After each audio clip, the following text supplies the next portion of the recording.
chassé en 1940, juste après la guerre. Et ça surprend certains, mais ces trous ont aussi servi pour la conservation de la banane. Dieppe a été très longtemps le premier port bananier français, et même d'Europe.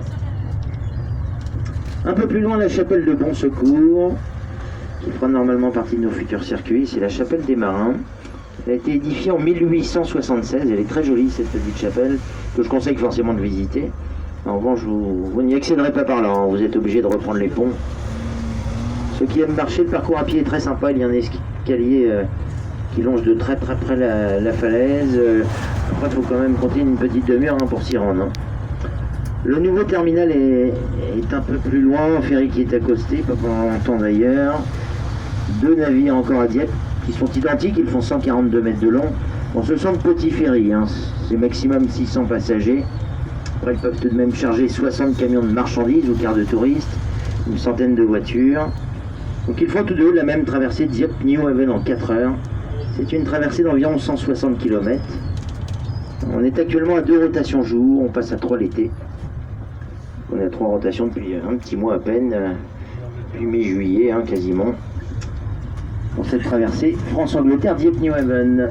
Bon, la météo va se prêter un peu moins à ça, je pense aujourd'hui. C'était même un peu de trop d'ailleurs, hein, je pense, pour bon nombre ces derniers jours. Direction la plage. À mon avis, si vous avez oublié le maillot pour la journée, c'est pas grave. Hein.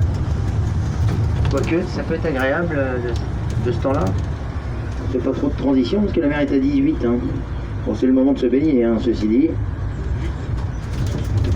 Mais je vais commencer par là. C'est la foire qui a ouvert vendredi. Ils sont présents chaque année au mois d'août. On a la chance d'avoir de grands espaces sur le front de mer. Ils sont sur les pelouses. Elles font 8 hectares ces pelouses. Ce sont de toute façon les plus grandes de France et même d'Europe en front de mer. On les utilise essentiellement pour les événements. Ça c'est la foire. C'était pas dimanche là, mais le dimanche d'avant il y avait la brocante sur la deuxième pelouse. Bon nombre est encore présent cette année. Hein. Il y a eu énormément de monde sur la brocante depuis qu'ils l'organisent depuis 2-3 années. Très fréquenté. La semaine d'avant il y avait le village des sports. Beaucoup de familles en ont profité. C'est d'accès gratuit, organisé entre autres par la ville de Dieppe. Ils organisent tout un tas d'activités autour du sport. C'est en fonction des âges. Les activités, les événements s'enchaînent tout au long de la saison. Il n'y a qu'une chose qui a été annulée au final, c'est le Festival international des cerfs-volants. Dieppe est capitale des cerfs-volants. On parle très souvent de Berck, mais la capitale est bien c'est Dieppe. Ce festival qui a lieu tous les 2 ans, ça devait être au mois de septembre, c'est reporté du coup l'année prochaine, au mois de septembre aussi, ce sera pour septembre 2021. On va progressivement s'approcher des falaises, et si vous observez bien dans ces falaises, vous y verrez à l'horizontale des couches noires, qui sont des couches de silex. La mer remonte jusque ces falaises, il y a des éboulis de temps à autre. Ces couches de silex sont roulées par la mer et finissent tout simplement par devenir des galets. Ces galets qui, jusque vers les années 80, étaient triés, ramassés par des ramasseuses de galets. On les appelait comme ça. Ils s'en servaient beaucoup dans l'industrie pour pas mal de choses. Il y avait la fabrication de la porcelaine, la faïence, la céramique, le papier de verre aussi, certains produits pharmaceutiques, les cosmétiques et même certains bijoux. Alors une plage de Dieppe, sans aller trop loin, je vais forcément en parler un petit peu. Dieppe a été aussi le centre des opérations du 19 août 1942. Coopération qui a eu lieu sur un front de 20 km, on est en plein milieu. Ça a démarré de la Pointe de Laï. La Pointe de Laï, vous allez voir, c'est l'avancée de terre qu'on va retrouver face à nous dans la mer, qui est à Varengeville-sur-Mer. Le débarquement a eu lieu d'ici jusque Berneval-le-Grand, qui est 10 km derrière nous. 6000 hommes ont participé à ce débarquement. Et après 4 heures de combat, 3000 seulement sont repartis. Sur les 3000 restés ici, il y avait 1200 morts, dont 980 Canadiens. Les autres ayant malheureusement tous été faits prisonniers. Bon, un petit mot quand même sur le château, on en trouve face à nous, il domine la ville. C'est une forteresse qui est en grande partie du 15e siècle, aux murs gréés, silex. Et on trouve les tourelles aussi de l'autre côté qui sont dans le prolongement. Ces tourelles, elles faisaient partie peut-être commencer par là, des remparts du château. Les remparts à l'époque entouraient la totalité de la ville. Et vous avez entre ces deux tourelles la dernière des portes qui permettait de rentrer dans la ville. Il a quand même fallu attendre les années 1830 pour que Dieppe sorte de ses remparts et s'agrandisse de chaque côté de la ville. Donc sur les hauteurs de Jeanval, c'est le quartier que l'on a au-dessus du château, et de Neuville qui est de l'autre côté, côté chapelle de Pont-Secours. Donc ce château qui est en grande partie du 15e siècle, au mur gris silex. Les cours intérieures sont plutôt en briques blanches ou à pans de bois. Alors forcément, de nombreux gouverneurs de la ville ont résidé au sein de ce château. Au 19e, il avait servi de caserne. Chateaubriand a d'ailleurs fait sa période militaire ici. Et pour le sauver de sa démolition, eh bien, la ville a récupéré ce château au 20e. On peut le visiter depuis 1923. Donc on retrouve une très belle collection d'ivoire. Il y a beaucoup de tableaux, de maquettes de bateaux. Il sera ouvert toute la semaine, c'est fermé lundi, mardi, mais ouvert les autres jours jusqu'à 18h. L'entrée est pas excessive, en plus c'est 4,50, gratuit pour les moins de 25 ans. Je dirais que ça fait partie des choses qui sont à faire à Dieppe. Hold on tight to Charlie, he might wobble, because you might move his paws. Tu regardes le château? On va quitter le front de mer, on verra tout ça de toute façon d'une autre manière sur les hauteurs. Le point de vue est sympa, du panorama. I want to go inside. Oui, on va monter. Are we going to there? En train, par le train, oui.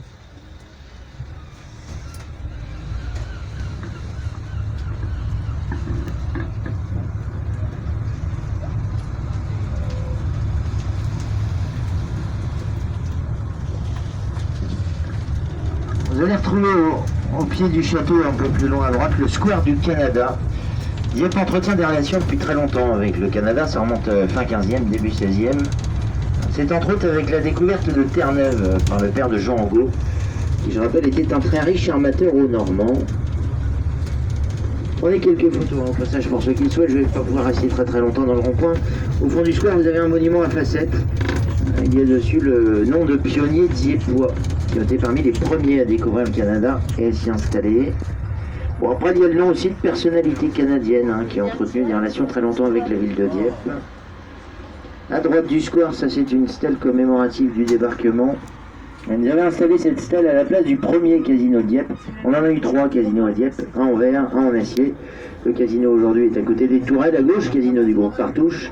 Donc ce tout premier casino avait été fait dans ce square. Il était venu en remplacement des premiers établissements de bain de mer. Il est toujours très bien entretenu ce square, ils y étaient encore hier. Ils y ont passé quasiment la journée.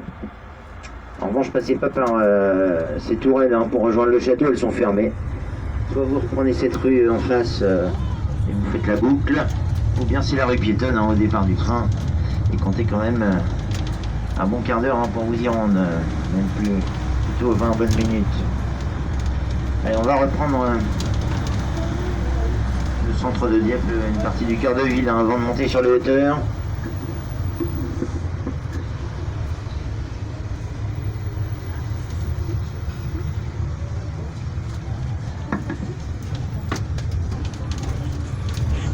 C'est l'église Saint-Rémy que vous allez retrouver face à vous. Elle est du XVIe siècle, cette église de style Renaissance. Alors, la petite particularité de cette église, c'est son grand orgue qui date des années 1737-1739. Instrument qui est classé, c'est de toute façon l'un des plus grands orgues de France. Il s'était vu restauré dans les années 90, cet instrument. L'église est en cours de restauration aussi.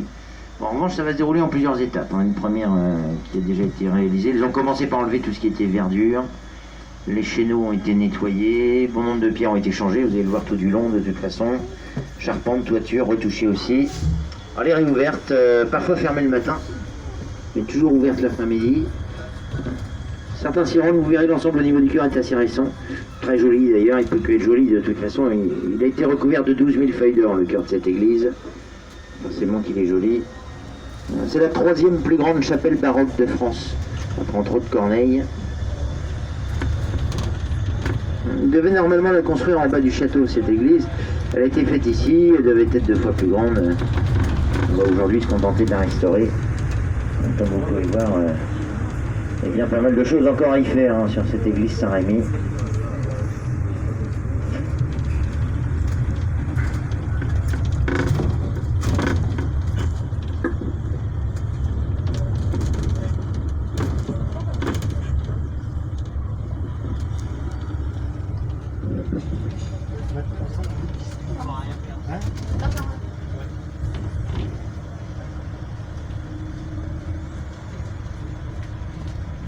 On va traverser la rue piétonne.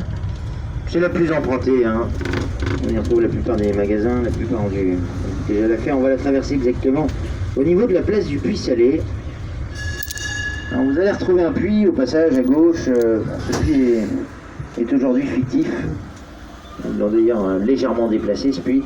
À l'époque alimenté par la nappe phréatique, les Diepois y venaient approvisionner tout simplement en eau douce. Et lorsqu'il y avait de gros coefficients, de grandes marées, eh bien l'eau de mer remontait au fond de ce puits. Ça venait se mélanger à l'eau douce. Ça donnait un goût salé à l'eau, d'où ce nom qui lui a été donné tout simplement de place du Puy-Salé. On retrouve sur cette place le plus ancien café Dieppe. Il est face à nous, c'est le café des Tribunaux. Ce café est du 17e. D'origine, il s'appelait le cabaret de l'horloge. Ce nom remonte à la Révolution française. À cette période, une partie de ce café avait servi de mairie, de tribunal d'exception. On avait dressé la guillotine à l'époque sur cette place du Puy-Salé. C'est donc bien seulement après la Révolution française qu'ils ont appelé ce café des Tribunaux. Il était d'origine en arcade, ce café de l'Ambi à la Normande dans les années 30. Très joli, et d'autant plus joli de mon avis personnel, de l'intérieur. Prenez le temps, allez boire un verre, quoi que ce soit, vous verrez. Magnifique ce plus ancien café de Dieppe, café des Tribunaux. Après le plus ancien café de Dieppe, on va rejoindre la plus vieille maison de Dieppe, elle est un peu plus loin. C'est la maison Mifan. Alors je vais revenir quand même sur une chose avant. Vous pouvez imaginer Dieppe en bois, c'était le cas à l'époque. On a eu cette bombarderie anglo-hollandaise qui est une guerre de religion à la base, mais pas que, c'est aussi une action de représailles. Du fait de l'accessibilité au niveau du port, on avait beaucoup de commerce maritime. Et bon nombre de bateaux anglais et hollandais se sont à l'époque fait piller à plusieurs reprises par des pirates et corsaires diepois. Donc ils en ont eu marre, ils ont bombardé la ville par la mer, d'où ce nom de bombarderie. Toutes ces maisons en bois à l'époque avaient brûlé. Et suite à ça, on a reconstruit la ville en briques, et plus particulièrement en briques blanches. C'est la raison pour laquelle vous retrouverez des briques blanches un peu partout dans le centre de Dieppe. Et moi j'y reviens ici puisque cette plus vieille maison de Dieppe est en fait la seule maison à pans de bois à avoir résisté à l'époque à cette bombarderie. Elles avaient toutes brûlé sauf celle-ci. Et puis ça peut pourquoi pas donner aussi idée un petit peu de ce à quoi pouvait ressembler Dieppe à l'époque. On peut s'imaginer Dieppe au travers de cette maison. Vous allez la retrouver sur votre droite. Elle a bientôt 400 ans, cette maison, qui est de 1624.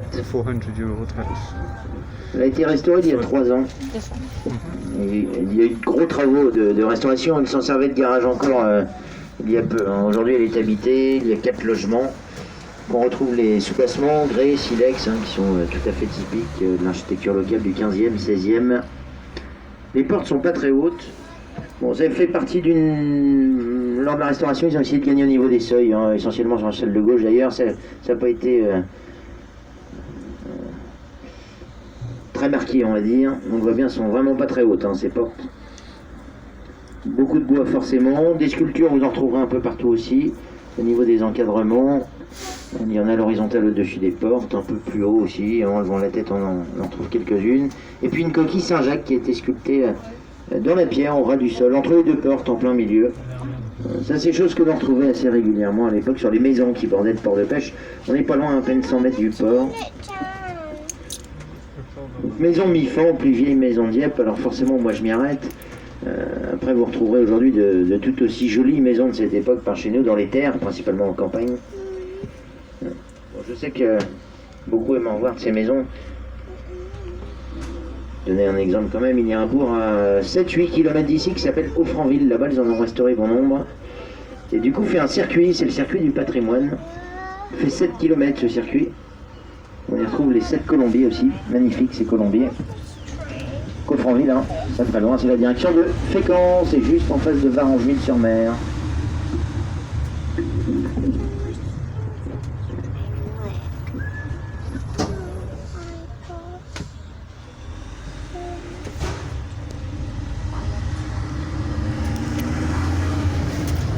Bon, ça amènera forcément du monde à Dieppe, certains sont peut-être même venus vis-à-vis de ça, ces dernières semaines. Dieppe a été annoncé il y a un mois de ça, plus beau marché de France 2020. On a fait une place de premier cette année.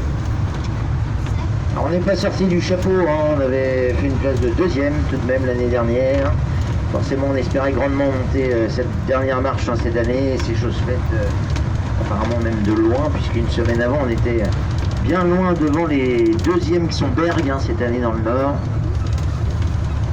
Là, je vous parle du marché du samedi matin, hein, puisqu'on en a d'autres petits marchés le mardi et le jeudi. Le marché du samedi matin qui s'étire sur tout le cœur de ville, depuis le départ du train jusque quasiment en bas du château, avec quelques places autour. Ça prend quasiment tout le centre. Bon, les producteurs locaux sont en nombre, hein, depuis bien des années pour le faire vivre, notre marché de Dieppe. C'est vrai qu'on a un très beau marché. On a la chance déjà d'être dans une région qui est riche de son terroir, la Normandie. Dieppe est en plus entre terre et mer. Beaucoup de produits de la mer, hein, sur notre marché. Il est fréquenté de plus en plus par des personnes venant de plus en plus loin, hein, chaque semaine. Et puis il a été mis en avant une ambiance et une convivialité qu'on ne retrouve pas sur les autres marchés. Donc on profitera forcément très fièrement même de cette première place, hein, cette année, puisqu'on n'y participera plus à l'avenir, étant premier cette année. Et puis forcément, hein, ça amènera du monde sur notre marché, ou tout autant pour venir découvrir Dieppe de quelque manière qu'il soit.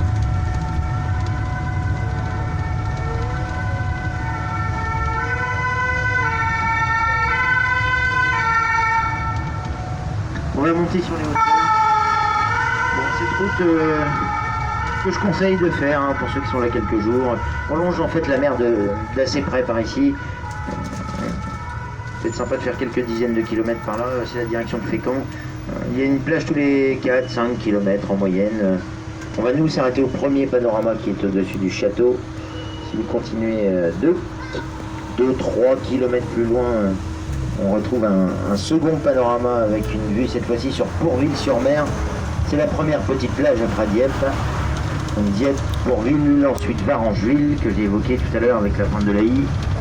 On y retrouve le cimetière marin là-bas. Bon, le bois des Moutiers c'est en travaux. Il y a le manoir d'Angot. Et on est au bout de la rue piétonne ici, hein. Pour visiter le château, vous prenez cette première route à droite. Voilà. Pour accéder au panorama, c'est pas la première, mais c'est la seconde à droite ici. Dans cette site un peu plus abrupte, hein. On va le faire en train, ça va être mieux. Pour y retourner, c'est par là qu'il faut prendre.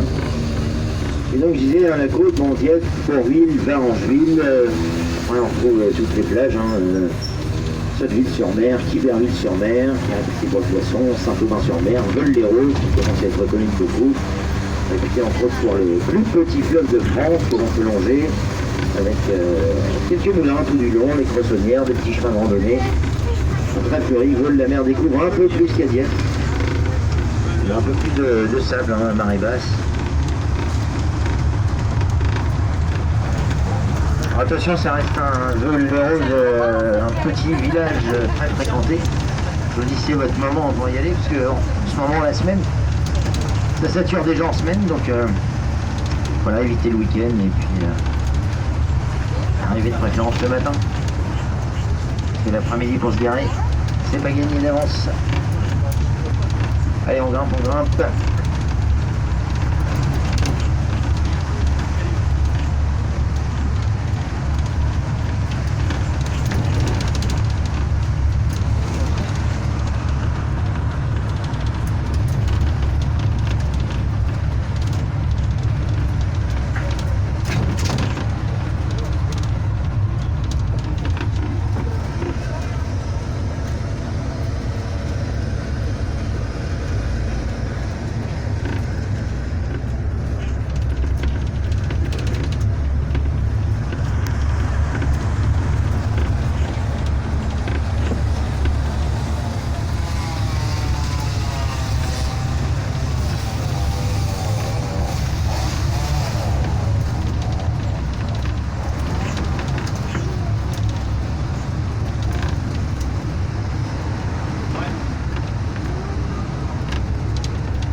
on arrive sur l'esplanade, panorama qu'on va retrouver un peu plus loin.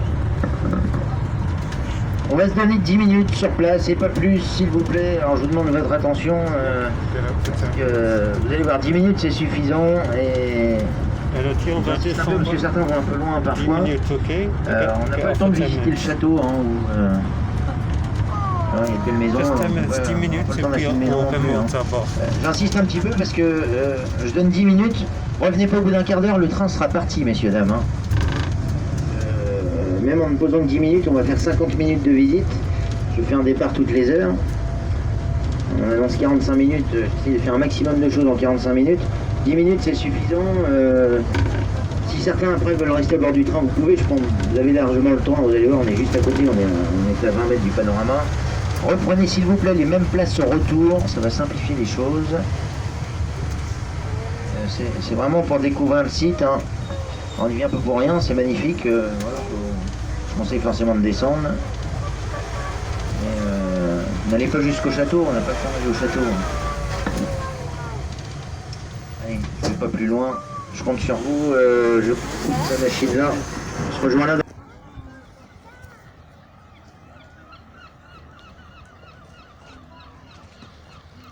Ok, elle dit, suis-moi.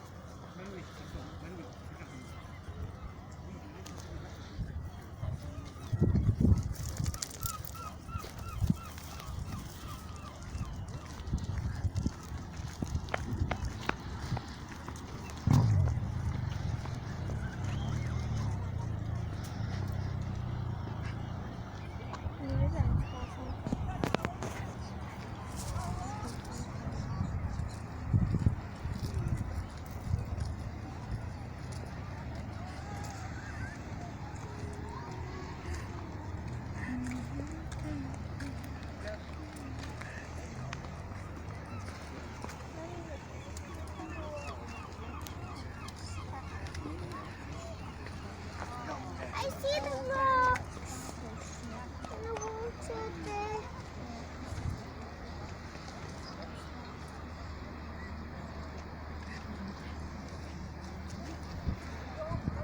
Regarde la couleur des eaux.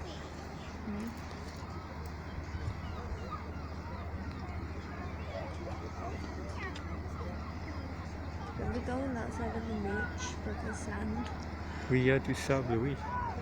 and that's our beach. À marée basse, à low tide. Il y a du sable.